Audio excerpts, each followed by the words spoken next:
दोस्तों में विद्युत का चालन आज का टॉपिक। तो चालक कितने प्रकार के होंगे, मतलब ठोस विद्युत की दृष्टि से, विद्युत चालन की दृष्टि से 3 प्रकार के तो चालक होंगे। दूसरे क्या होंगे, अचालक होंगे। और जो तीसरे होंगे वो क्या होंगे, अर्धचालक होंगे। ठीक है बात। जो चालक होते हैं वो क्या होते हैं, वे प्रकार वे ठोस पदार्थ जो अपने में से विद्युत का चालन होने देते हैं।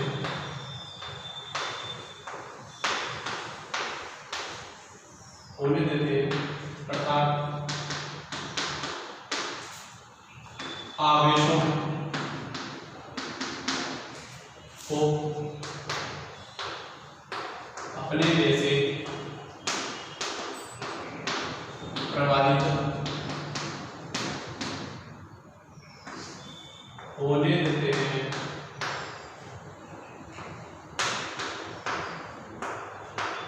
चालक कहलाते हैं,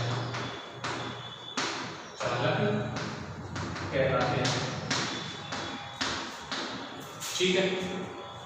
अचालक क्या होंगे, वे ठोस पदार्थ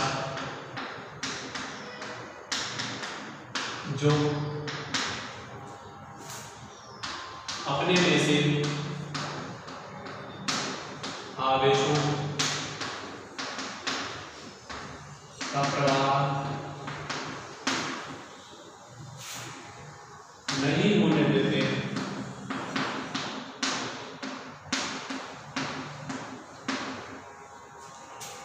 अर्थात विद्युत प्रवाह नहीं होने देते।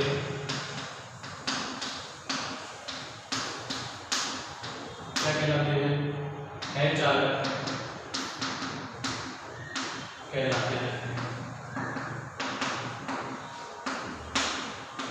अगली बात समझ में, अर्धचालकों की बात करी जाए तो वे ठोस पदार्थ जो परम शून्य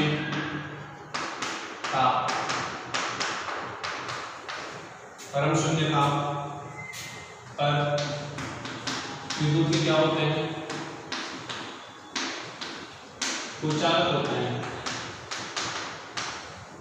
विद्युत के कुचालक होते हैं, किंतु ताप के किसी अन्य मान पर किंतु ताप के किसी अन्य मान पर विद्युत का विद्युत के क्या होते हैं, आपके सुचालक होते हैं।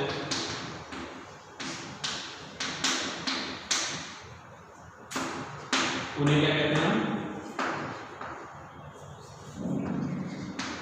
अर्धचालक कहते हैं। आगे बात समझ में, ये किसी भी टेम्परेचर पर विद्युत का चालन करने देंगे। चालक जो कौन से हैं, अचालक हैं, वो क्या करेंगे, विद्युत का चालन नहीं होने देंगे। जबकि जो अर्धचालक है वो परम शून्य ताप पर तो विद्युत का चालन नहीं होने देते, अचालकों की जैसे बिहेव करते हैं, लेकिन किसी अन्य टेम्परेचर पर वो क्या करते हैं, विद्युत का चालन करने देते हैं। ये दोस्तों में विद्युत का जो चालन है, तो विद्युत का चालन ये चालकत्व पर डिपेंड करता है, किस पर, चालकत्व पर। और जो चालकत्व की परास होती है, इस चालकत्व की परास वो कितनी होती है 10 की पावर -20 प्रति ओम प्रति मीटर से कहाँ तक 10 की पावर 7 प्रति ओम प्रति मीटर तक ये होती है। तो जब चालकों की बात करी जाएगी उनकी ये परास होती है 10 की पावर 10 ओम से लेकर के, और यहाँ तक जब हम बात करेंगे किनकी चालक पदार्थों की, तो चालक पदार्थों के लिए ये जो परास का मान होगा वो होगा 10 की पावर 4 से लेकर के 10 की पावर 7 प्रति ओम प्रति मीटर तक। मतलब इन चालकों के लिए बात की जाए तो जो इनके चालकत्व तो परास होगा, इनके चालकत्व का जो परास होगा वो कितना होगा 10 की पावर 7 से लेकर के प्रति ओम प्रति मीटर से लेकर के 10 की पावर 7 प्रति ओम प्रति मीटर से लेकर के, और कहाँ तक होगा 10 की ओम जो 10 की पावर है माइनस 10 की पावर 4 तक, कहाँ तक 10 की पावर 4 तक। ये ऐसे बोल रहे हैं इसको कि 10 की पावर 4 से लेकर के कहाँ तक होगा 10 की पावर 7 प्रति ओम प्रति मीटर तक। ये चालकत्व तो परास होता है, ठीक है। इसके बीच की जो भी वैल्यूज होगी उनके अंदर उस प्रकार किसी जैसे बिहेव करेगा, चालक की जैसे बर्ताव करेगा। अगर हम बात करें इनकी प्रकार की तो जो चालक होंगे वो दो प्रकार के होते हैं, दो प्रकार के।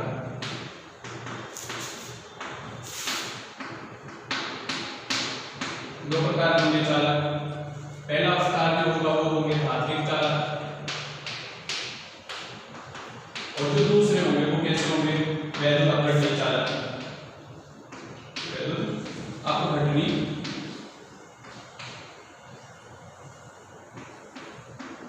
चालक।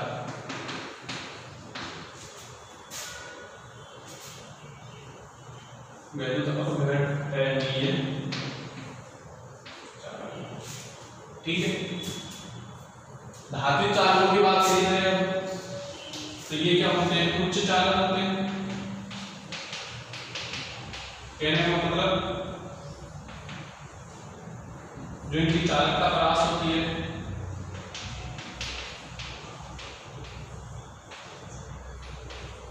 चालकत्व परास जो होती है वो कितनी होती है 10 की पावर 7 प्रति ओम प्रति मीटर होती है इनकी, ठीक है। और दूसरी बात इनमें कोई रासायनिक परिवर्तन नहीं होता है, रासायनिक परिवर्तन नहीं होता, क्योंकि इनमें जो चालक होगा चालकत्व होगा, धात्विक चालकों में जो चालकता होगी वो किसकी वजह से होगी, धात्विक चालकों में जो चालकता होगी वो इलेक्ट्रॉनों की वजह से होगी। समझ में आ गई बात। इनमें जो चालक के लिए जिम्मेदार होंगे, चालकत्व के लिए जो रेस्पॉन्सिबल होंगे वो कौन होंगे, इलेक्ट्रॉन्स होंगे। तो इसलिए इनके अंदर क्या नहीं होती है, क्या नहीं होता इनमें कोई रासायनिक परिवर्तन नहीं होता। जैसे हमने एक मॉडल देखा था जब हम सॉलिड की बात कर रहे थे, धात्विक धात्विक कोषों की बात करी थी, तब हमने एक इलेक्ट्रॉन सी मॉडल देखा था, इलेक्ट्रॉनों का गैस मॉडल, जिसमें मैंने कहा था कि फेरस आयन है और इनके बीच में क्या होगा, यहाँ पर इलेक्ट्रॉन गैस के रूप में विद्यमान रहेंगे, बताया था, याद करो। तो ये जो इलेक्ट्रॉन है वो फ्रीली मुक्त अवस्था में रहते हैं और ये आसानी से यहाँ से यहाँ तक जा सकते हैं। इलेक्ट्रॉनों पे अगर मैं इधर विद्युत धारा लगाता हूँ तो क्या होगा, ये इलेक्ट्रॉन यहाँ से यहाँ तक आ जाएगा और इधर से इलेक्ट्रॉन बाहर निकलेगा। यानी इसमें जो चालक जो विद्युत का चालन हो रहा है वो किसकी वजह से हो रहा है, इलेक्ट्रॉनों की वजह से, इलेक्ट्रॉनों के मुक्त स्थानांतरण की वजह से हो रहा है। ये एक स्थान से दूसरे स्थान पर आसानी से जा सकते हैं, इस वजह से विद्युत का चालन होता है, इनमें से कोई दिक्कत नहीं होगी। जबकि इनकी बात करी जाए वैद्युत अपघटनीय चालकों की, तो इनमें जो चालन होता है वो किसकी वजह से होता है, इनमें जो चालन होता है वो आयनों की वजह से होता है, आयनों के कारण। समझ में बात। जैसे वैद्युत अपघटनीय चालक के लिए मुझे क्या बनाना पड़ेगा विलयन, तो मैं वैद्युत अपघटनीय चालक ले रहा हूं, इसमें वैद्युत अपघटनीय 4। तो क्या ले लिया इसमें, जल लिया मैंने, पानी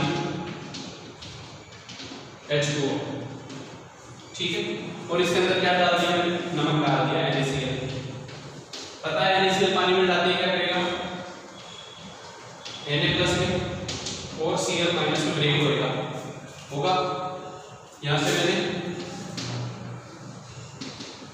ऐड कर दिया पॉजिटिव और नेगेटिव पोल। इस तरफ तो बोर्ड आएंगे Na Cl- और नेगेटिव पोल की तरफ कौन जाएंगे Na+, ये तरफ भागेंगे। यहाँ पर धीरे धीरे सोडियम इकट्ठा हो जाएगा, यहाँ से क्लोरीन गैस बाहर निकलेगी। ये सब प्रोसेस हम नेक्स्ट चैप्टर में पढ़ेंगे। लेकिन यहाँ से धीरे धीरे क्या होगा कि NaCl का जो सॉल्यूशन है वो रासायनिक रिएक्शन करेगा। इनमें NaCl से हमें 2 प्रकार के सोडियम यहाँ पे इकट्ठी हुई और क्लोरीन गैस बाहर निकलती हुई हमें मिलेगी। तो इस प्रकार से हम ये कह सकते हैं कि यहाँ पर जो विद्युत चालन है वो किसकी वजह से हो रहा है, आयनों की वजह से हो रहा है, ठीक है। इसके बारे में बाकी जो नॉलेज है वो हम नेक्स्ट चैप्टर में, जब भी विद्युत चालन वाला चैप्टर पढ़ेंगे तब देखेंगे। अपने पास एक चैप्टर है अभी आइडिया 4 नंबर का चैप्टर है, जब देखेंगे इसके बारे में ज्यादा तो बात। लेकिन अभी बचाव के साथ जो आइडिया है वो ये है कि विद्युत और गणनीय चालन में चालन किससे होगा, आयनों के कारण होगा। और दूसरी बात, इनकी तुलना में ये क्या होंगे, धात्विक चालकों की तुलना में जो चालकत्व है या चालकता है वो क्या होती है, कम होती है, ठीक है। मतलब ये उतने अच्छे चालक नहीं होंगे जितने धात्विक चालक होते हैं। आगे बात समझ में चालकों की, अचालकों की बात करी जाए, इनकी अचालकों की, तो जिन चालकों की बात करी जाए तो इन चालकों में एग्जांपल दे दिया है।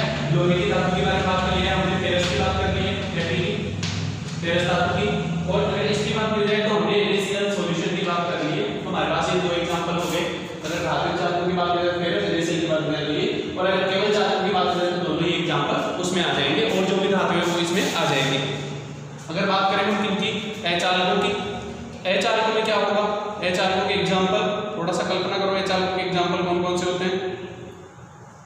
अचालकों के एग्जांपल जो होंगे वो अपने पास में होते हैं, प्लास्टिक हो गया, रबड़ हो गया, सेलुलोज हो गया, ये सब होते हैं, ठीक है। तो पहले इनकी चालकता जो परास होगी वो तो क्या होगी, 10 की पावर -10 प्रति ओम प्रति मीटर से कहां तक, 10 की पावर -20 प्रति ओम प्रति मीटर तक। ये तो इनकी चालकता परास होती है। और अगर इनके उदाहरणों की बात की जाए तो उदाहरण कौन से होंगे इसमें, प्लास्टिक होगा, और कौन से एग्जांपल है, रबर होगा, और सेल, और किसकी बात करें, धागे की बात कर लो, लकड़ी हो गई, ठीक है, और धागा भी हो सकता है, ठीक है। ऐसे बहुत सारे एग्जांपल हो सकते हैं। तो ये हो गया हमारे पास में अचालकों की बात, ये अचालक है, ठीक है। इन्हें अर्धचालक बात करी जाए, अर्धचालक है तो अर्धचालक किसे बोलेंगे, जैसा लिखा हुआ है वेट रोज प्रकाश पर शून्य ताप पर क्या करेंगे, विद्युत के कुचालक होंगे। लेकिन जो किसी और टेम्परेचर पे क्या हो जाएंगे, विद्युत के सुचालक हो जाएंगे, उन्हें क्या बोलेंगे हम, अर्धचालक। और अगर इनके चालकत्व परास की बात करी जाए, चालकत्व परास, अगर इसकी बात करी जाए जिसमें कितनी होगी, 10 की पावर -6 प्रति ओम प्रति मीटर से लेकर के 10 की पावर 4 प्रति ओम प्रति मीटर तक हो, ठीक है। अगर इनके उदाहरणों की बात की जाए ये कौन से हैं, तो जरा सी बात, इसके एग्जांपल को समझने से पहले एक बार जरा पीरियोडिक टेबल में जाओ।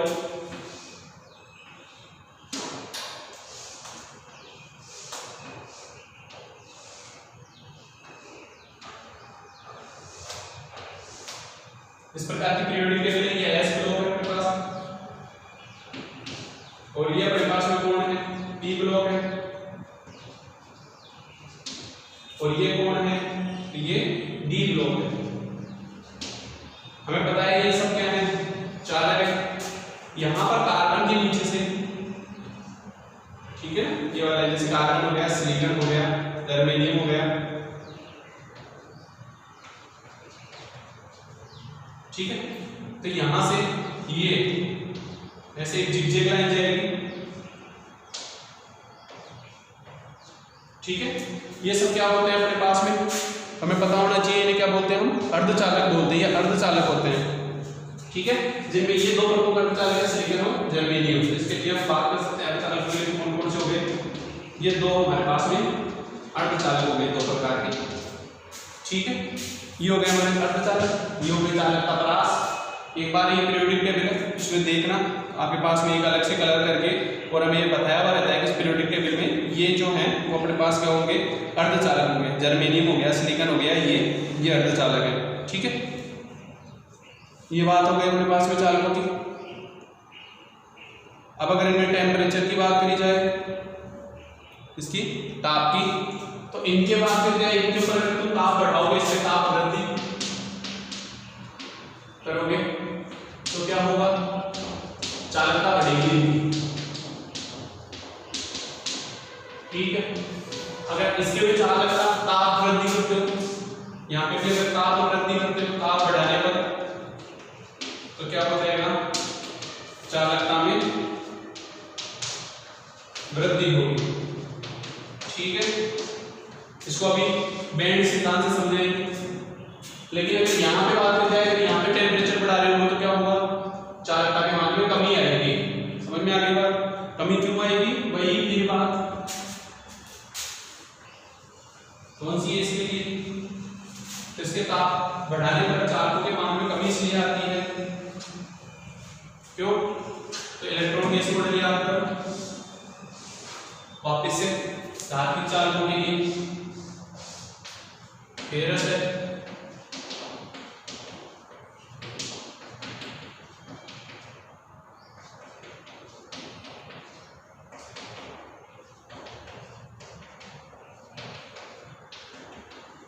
ठीक है। और इसके बीच में क्या है, इलेक्ट्रॉनिक्स,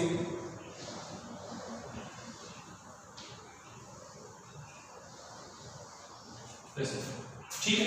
जब आप इसके ऊपर टेम्परेचर बढ़ाओगे, ताप में वृद्धि करोगे, तब क्या होगा, जैसे आपने इसके टेम्परेचर में वृद्धि करी, जो इलेक्ट्रॉनों का यहाँ से यहाँ तक का स्ट्रेट पथ था, सीधे जा रहे थे, वो क्या करने लग जाएंगे, टेम्परेचर बढ़ाने की वजह से ये थोड़े से पथ से विचलित होने लग जाएंगे, मतलब इनका पथ बढ़ जाएगा, पथ का जो मार्ग है या पथ जो है वो क्या हो जाएगा, उसमें वृद्धि हो जाएगी। इसकी वजह से क्या करेंगे, यहाँ से यहाँ पहुंचने में टाइम लेने लग जाएंगे, कहने का मतलब चालकता के मान में क्या आ जाएगी, कमी आ जाएगी, ये ध्यान रखना, ठीक है। टेम्परेचर का इफेक्ट इस प्रकार समझ सकते हैं इसको, चालकों को एक बार गैस छोड़ ले, ठीक है। अब हम इसी चीज को दूसरे तरीके से समझने की कोशिश करते हैं, इस आधार पे नेज या बैंड सिद्धांत के आधार पर, बैंड सिद्धांत के आधार पर।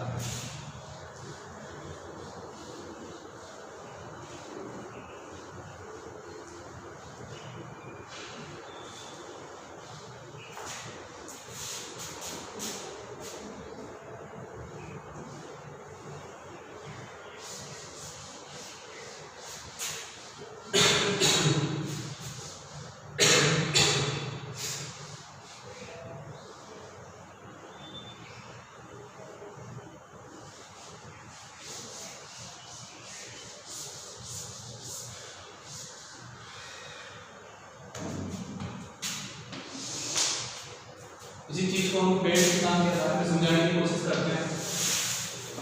इसके आधार पे बैंड सिद्धांत के आधार पर ये समझते हैं बैंड सिद्धांत। बैंड सिद्धांत क्या है, देखो कोई आपने लिया है सॉलिड ठोस, इससे मिलकर के बना हुआ है अवयवी कणों से, इनके बारे में हमने स्टार्टिंग से बात कर रहे हैं कि ये जो बना हुआ है सॉलिड ठोस, इससे मिलकर के बना हुआ रहेगा अवयवी कणों से।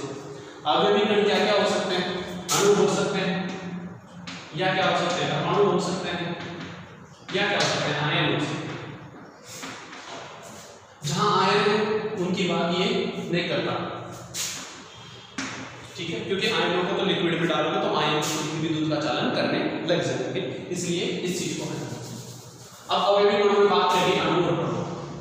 परमाणु ही आपस में संयुक्त होकर के क्या बनाते हैं, अणु बनाते हैं। ठीक है, तो हमें समझना पड़ेगा एक एमओटी को समझा हुआ होगा आपने लास्ट ईयर 11th क्लास में 4th चैप्टर था आपके पास में, जिसमें वीबीटी और एमओटी दोनों थी। एमओटी क्या रहती है, मॉलिक्यूलर ऑर्बिटल थ्योरी, वो ये कहती है परमाणु कक्षक आपस में संयुक्त होकर के आणविक कक्षों का निर्माण कर लेते हैं। पता हो तो थोड़ा सा याद करने की कोशिश करो कि इस प्रकार की एक थ्योरी थी।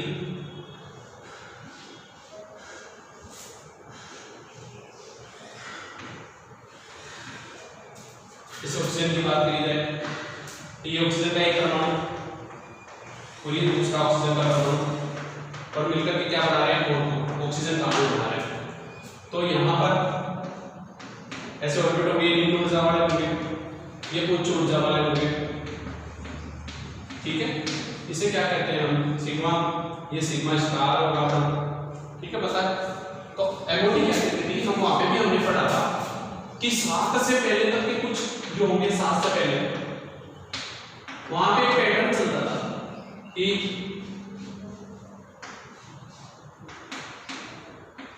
इस टाइप से पता हो, मतलब pi sigma pi, pi sigma sigma pi star. और अगर बाद की बात करी जाए तो पैटर्न कुछ ऐसा होता था।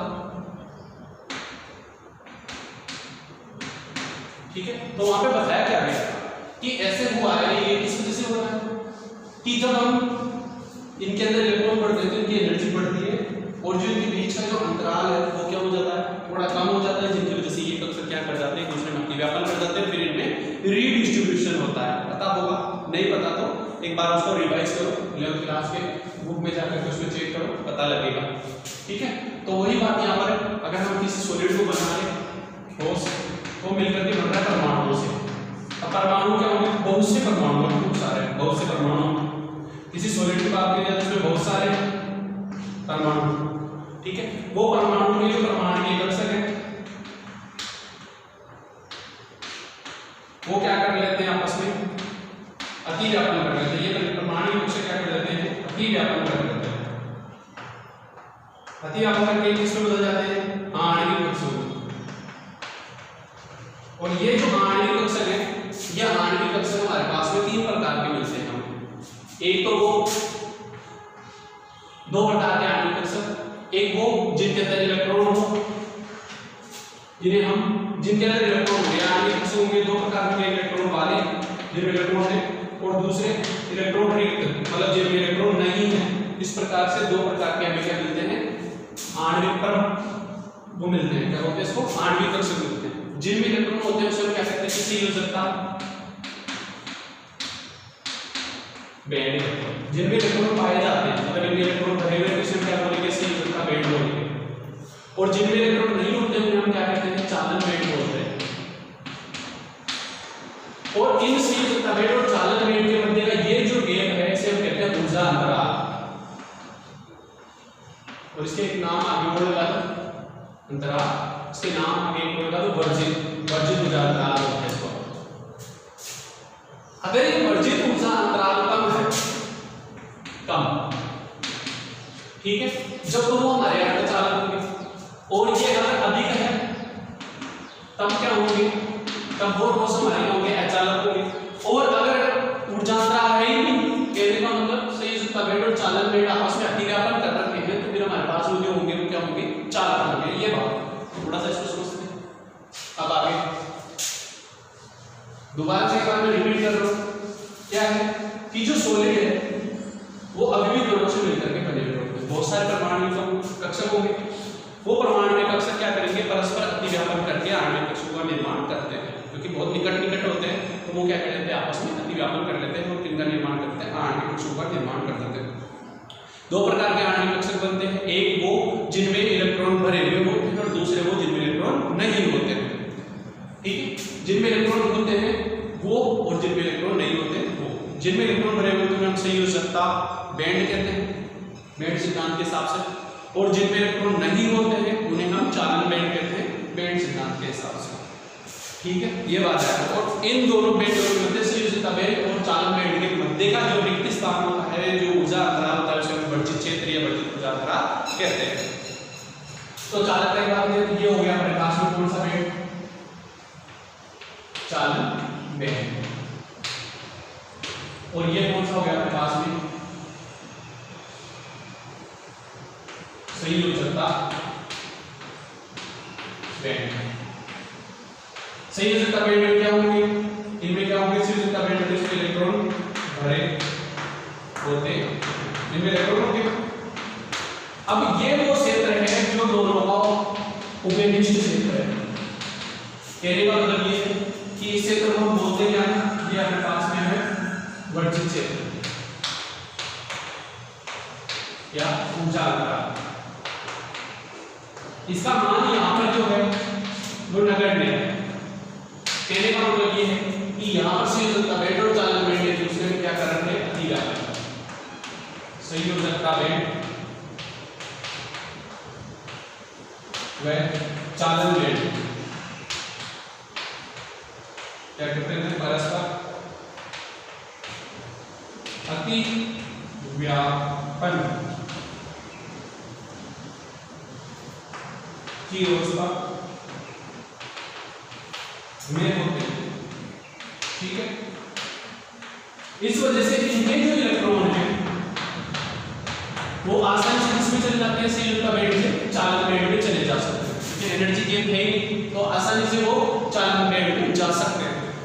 तो जो इलेक्ट्रॉन है इसके संयोजकता बेंड के इलेक्ट्रॉन इसमें चालन बेंड में आसानी से जा सकते हैं। और इसी कारण क्या होता है, इसी कारण ये दूसरा चालन कर लेते हैं। अगर बात करें जाए अर्धचालकों में, अर्धचालकों में क्या हो गया, ये अपने पास वापस चालन बेंड है, क्या होगा, ये रिक्त होगा। और ये क्या है अपने पास में संयोजकता बेंड। थोड़ा होगा गेम बढ़ा देते हैं इसका, जगह नहीं तो ये क्या है, संयोजकता बेंड। अब ये क्या है, भरा हुआ। यहां से ये जो बीच में जगह है अपने पास में, इस जगह को क्या कहते हैं, ये क्या है, वर्जित क्षेत्र। ठीक है, इस क्षेत्र में यानी हमें यहां से इलेक्ट्रॉन बने हुए हैं, इन इलेक्ट्रॉनों को क्या करना है, हमें ऊर्जा देनी है जब ये कहां पहुंचे, इस बेंड पे पहुंचे। इतनी ऊर्जा देना संभव हो नहीं पाती है, तो इस वजह से ये इलेक्ट्रॉन आगे पहुंच पाते हैं, चालन बेंड में नहीं पहुंच पाते। अगर हमें एनर्जी देते हैं, जो इलेक्ट्रॉन है इसमें चले जाते, तभी हमने भी लास्ट में लिखा था कि चालकों का टेम्परेचर बढ़ाने पर ताप के मान में वृद्धि करने पर उनकी चालकता के मान में कुछ वृद्धि होती है आंशिक, क्योंकि इस वजह से कि 2-4 मिनट करके कहां चले जाते हैं, चालन बेंड में चले जाते हैं। इस वजह से ऐसा होता है। अगर अर्धचालकों की बात करी जाए तो इनमें क्या होगा, वही बात, चालन बेंड जो क्या है, रिक्त है, और यहां पर क्या है, संयोजकता बेंड जो क्या है, भरा हुआ, इससे इलेक्ट्रॉन। ठीक है, ये वर्जित जो क्षेत्र है, इसमें वर्जित क्षेत्र वो क्या होता है, कम होता है, जिसकी वजह से क्या होता है कि सामान्य टेम्परेचर पर, इस पर परमताप पर क्या होगा, चालन बेंड जो है वो कौन से क्या होता है, रिक्त रहता है। जबकि ताप बढ़ाने पर कुछ जो है इलेक्ट्रॉन वो किसमें चले जाते हैं, संयोजकता बेंड से किसमें चले जाते हैं, चालन बेंड।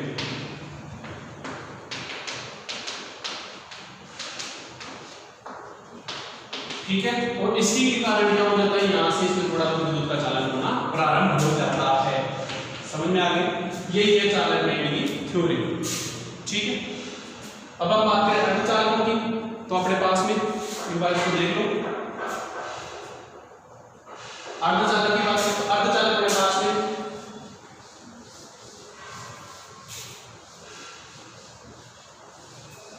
चलो अर्धचालकों में विद्युत का जो चालक है उसकी बात कर रहे हैं। तो अर्धचालकों में विद्युत का चालक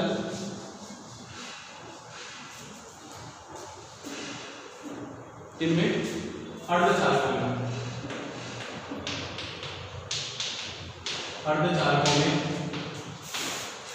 विद्युत का चालक कहने का मतलब हम चाहते हैं कि अर्धचालक जो है वो विद्युत के इतने अच्छे चालक नहीं है।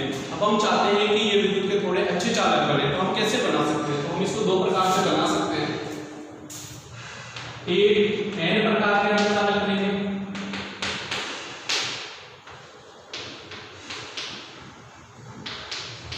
और जो दूसरे बनेंगे वो किस प्रकार के बनेंगे? जो दूसरे बनेंगे वो बनेंगे प्रकाश में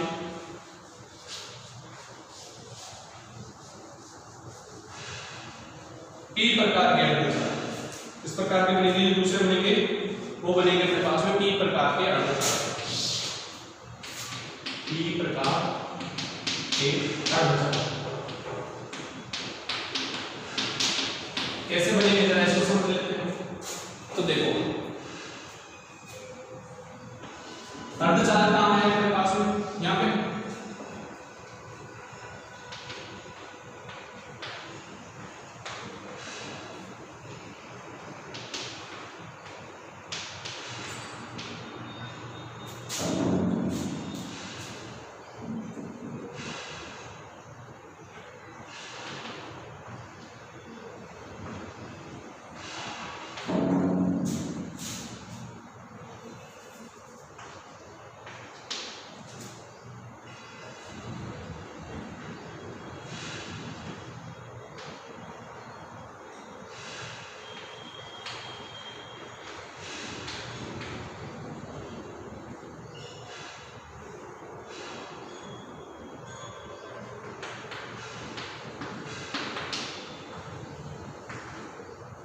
ये हो गया अपने पास में तीन लोग, इनको मैंने कहा ये अर्धचालक, ये क्या है? अर्धचालक सेमीकंडक्टर सही। अगर हम इसके बारे में कोर्स की बात करें, संयोजकता कोर्स की,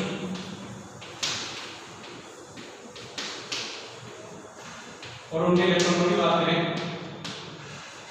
उन्हें इलेक्ट्रॉनों की, तो इसके संयोजकता कोर्स में 7 होते हैं, इसके में 6, इसमें 5, इसमें 4 और इसमें 3 होते हैं।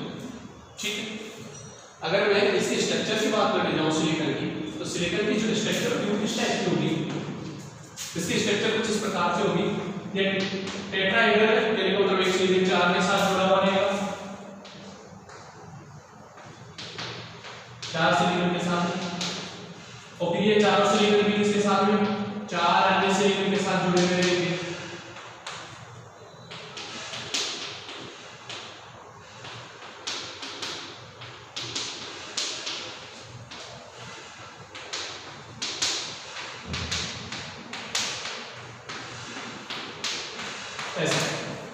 ठीक है, ये आगे बात समझो। ये बात यहां पर भी कर सकते हैं अपन, कोई सिलिकॉन ले लो,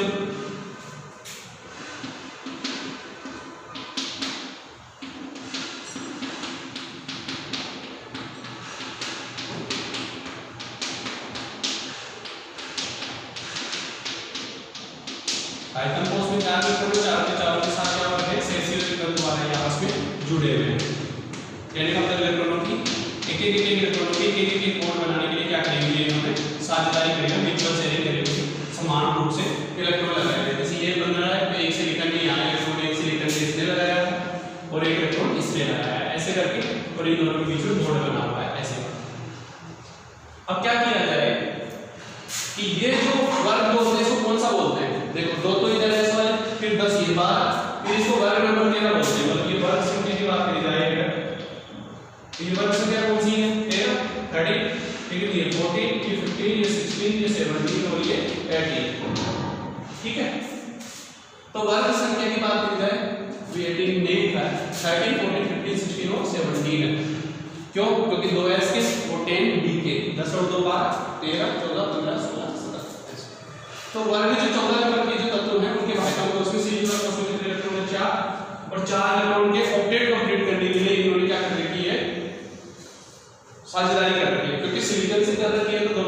लगभग समान विद्युत ऋणता वाले हैं, इस वजह से इनमें म्यूचुअल शेयरिंग हो रखी है, मतलब इलेक्ट्रॉनों की समान रूप से क्या कर रखी है, साझेदारी करी हुई है। ठीक है, अब अगर इस सिलिकॉन में क्या कर दिया जाए, वर्ग 14 वाले तत्वों के जो है वर्ग 14 वाले तत्वों के क्रिस्टल है, इसमें क्या मिला दिया जाए, वर्ग 15 वाले मिला दिए जाए, वर्ग 15 वाले, इसमें वर्ग 14 वाले में से मिला है, वर्ग 15 वाले मिला दिए, तो वर्ग 15 वाले इसमें आर्सेनिक मिला दिया यहाँ पे। तो आर्सेनिक के बाहर तो उसमें कितने इलेक्ट्रॉन है, 5 में से एक इलेक्ट्रॉन यहाँ, एक यहाँ, एक यहाँ, एक यहाँ, 4 के 4 इलेक्ट्रॉन लगा के ये जुड़ जाएगा। दिक्कत क्या रहेगी इस एक इलेक्ट्रॉन की, एक इलेक्ट्रॉन यहाँ अवेलेबल रहेगा, इसी इलेक्ट्रॉन की वजह से इसमें क्या आएगी, विद्युत की चालकता बढ़ जाएगी, विद्युत का चालन करने लग जाएगा, ये इलेक्ट्रॉन विद्युत का क्या करने लग जाएगा, विद्युत का चालन, क्योंकि इसमें जो विद्युत का चालन हो रहा है वो किसकी वजह से हो रहा है, इलेक्ट्रॉनों की वजह से हो रहा है, इलेक्ट्रॉन का नेगेटिव चार्ज होता है, इसीलिए हम इसे क्या कहते हैं, n प्रकार के अर्धचालक होते हैं। ये एक जो मुक्त इलेक्ट्रॉन है, इसमें और आर्सेनिक धातु तो जितने ये इलेक्ट्रॉन होंगे जो मुक्त अवस्था में रहेंगे पूरे क्रिस्टल में घूम फिर सकेंगे और इनकी वजह से विद्युत का चालन होने लग जाएगा, इसलिए क्या बोलेंगे, n प्रकार के अर्धचालक बोलेंगे। p प्रकार के अर्धचालक, तो अभी क्या मिला है, 15 के 14 में मिला है, इस बार क्या करो, वर्ग 13 वाले में था करके किसमें मिला था, 14 वाले में मिला था, जैसे कि एल्यूमिनियम मिला दिया, ये किसमें मिला दिया, वर्ग 14 वाले तत्व में सिलिकॉन, तो यहाँ पर क्या मिला दिया मैंने, एल्यूमिनियम। अब जरा एल्यूमिनियम के बारे में सोचो, एल्यूमिनियम के बारे में उसमें कितने इलेक्ट्रॉन है, 3, सही तो उसमें इलेक्ट्रॉन कितने, 3 इलेक्ट्रॉन के साथ ये साझेदारी कर सकता है, ये इसके करीब 3 इलेक्ट्रॉन के साथ साझेदारी है, इसके साथ एक, यहाँ पर इसके साथ और एक इसके साथ। यहाँ पर एक जगह इसके पास खाली रह गई और इसके पास एक इलेक्ट्रॉन रह गया, ये जो जगह खाली रह गई हम कहते हैं ओठर, क्या कहते हैं, ओठर। ठीक है, और ये किसकी जैसे काम करते हैं, ये काम करते हैं धन आयनों की जैसे, ठीक है, धन आयन होते नहीं है, तो पॉजिटिव चार्ज के लिए धन आयनों की जैसे काम करते हैं, कैसे कि जैसे ये इलेक्ट्रॉन इसमें चला जाएगा तब यहाँ पे ओठर बन जाएगा, फिर यहाँ से एक इलेक्ट्रॉन इसमें आएगा इस ओठर में, तब यहाँ ओठर बन जाएगा, फिर ये इलेक्ट्रॉन यहाँ आएगा, यहाँ ओठर बन जाएगा, फिर ये इलेक्ट्रॉन यहाँ आएगा और यहाँ ओठर बन जाएगा, ऐसे इलेक्ट्रिसिटी का चालन होगा। मतलब ओठर जिस दिशा में चलते जाएंगे, इलेक्ट्रॉन उसके विपरीत दिशा में चलते जाएंगे, जिधर की ओठरों की जो दिशा होगी, इलेक्ट्रॉनों की जो दिशा होगी, ये एक दूसरे के क्या होंगे, ये दिशा और ये दिशा एक दूसरे क्या होगी, विपरीत होगी, समझ रहे हो आपको। अगर इलेक्ट्रॉन इस साइड में बढ़ते जा रहे हैं तो ओठर इस साइड में बढ़ते जाएंगे, तो इसी प्रकार से यहाँ पर जो चालन होगा किसकी वजह से, ओठर की वजह से, ओठर मतलब धन आयन पॉजिटिव, तो इसीलिए इसे क्या बोलते हैं, p प्रकार के अर्धचालक बोलते हैं। और ये प्रणाली जो है कि अर्धचालकों में विद्युत का चालन करते हैं, हम विद्युत का चालक बना दे, अर्धचालकों में विद्युत का क्या करते हैं, हम चालन करते हैं, इनको चालन बना दे, थोड़े अच्छे चालक बना दे, तो इस प्रक्रिया को कहते हैं डोपिंग, डोपिंग पद्धति, डोपिंग पद्धति। ये जो हम काम कर रहे हैं किसके द्वारा कर रहे हैं, डोपिंग पद्धति के द्वारा। इस पद्धति को क्या बोलते हैं, डोपिंग पद्धति बोलते हैं। कि क्या किया जाए, यदि हमें एक प्रकार के अर्धचालक चाहिए तो वर्ग 14 वाले तत्वों में वर्ग 15 वाले तत्वों को मिला दो तो हमें एक प्रकार के अर्धचालक मिल जाएंगे। इसी प्रकार वर्ग 14 वाले तत्वों में अगर हम वर्ग 13 वाले तत्व मिला देते हैं तो हमें क्या मिल जाएंगे, p प्रकार के अर्धचालक मिल जाएंगे। आ गई बात समझ में, ठीक है, यही हो गया अपना अर्धचालक विद्युत चालन का काम खत्म। अब बात रही है लास्ट टॉपिक, चुंबकीय गुणों